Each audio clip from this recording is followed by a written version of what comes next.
ಶಿವಮೊಗ್ಗ ಜಿಲ್ಲೆ ಸಿರಿಗೆರೆ ಬಳಿ ಹಣಗೆರೆಕಟ್ಟೆ ರಸ್ತೆಯಲ್ಲಿ ಭಾರೀ ಮಳೆಗೆ ಬೃಹತ್ ಮರವೊಂದು ಧರೆಗೆ ಉಳಿದಿತ್ತು. 3 ಆಂಬ್ಯುಲೆನ್ಸ್ಗಳು ಸಹ ಟ್ರಾಫಿಕ್ನಲ್ಲಿ ಸಿಲುಕೊಂಡಿದ್ವು. ಈ ವೇಳೆ ಸಾರ್ವಜನಿಕರ ಸಹಕಾರದಿಂದ ಮರ ತೆರವುಗೊಳಿಸಿ ಸಂಚಾರಕ್ಕೆ ಅನುವು ಮಾಡಿಕೊಡಲಾಗಿದೆ. ಮರ ಬಿದ್ದ ಹಿನ್ನೆಲೆಯಲ್ಲಿ ವಿದ್ಯುತ್ ಕಂಬಗಳು ಸಹ ಧರೆಗೆ ಉಳಿದಿದ್ದು, ಅದೃಷ್ಟವಶಾತ್ ಯಾವುದೇ ಜೀವಹಾನಿ ಸಂಭವಿಸಿಲ್ಲ.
ಆಯನೂರಿಂದ ಸಿರಿಗೆರೆ ಕಲ್ಕೊಪ್ಪ ಮಾರ್ಗವಾಗಿ ಸಾಗುವ ರಸ್ತೆ ಇದು.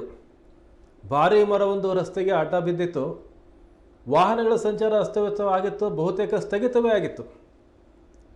3 ಆಂಬ್ಯುಲೆನ್ಸ್ಗಳು ಸಹ ಸಿಲುಕಾಕೊಂಡಿದ್ದು.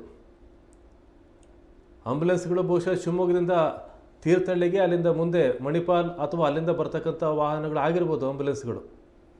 ಆದರೆ ಸ್ಥಳೀಯರು ಏನು ಮರ ಅಡ್ಡಲಾಗಿ ಬಿದ್ದಿತ್ತು ಅದನ್ನು ತೆರವುಗೊಳಿಸುವ ಕಾರ್ಯವನ್ನು ಮಾಡಿದ್ದಾರೆ.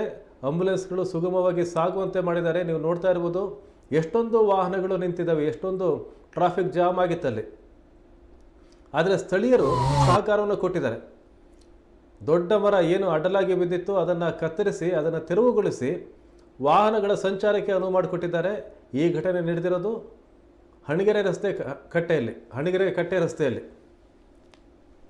ಆಯನೂರಿನಿಂದ ಸಿರಿಗೆರೆ ಮಾರ್ಗವಾಗಿ ಸಾಗುವಂತಹ ರಸ್ತೆಯಲ್ಲಿ.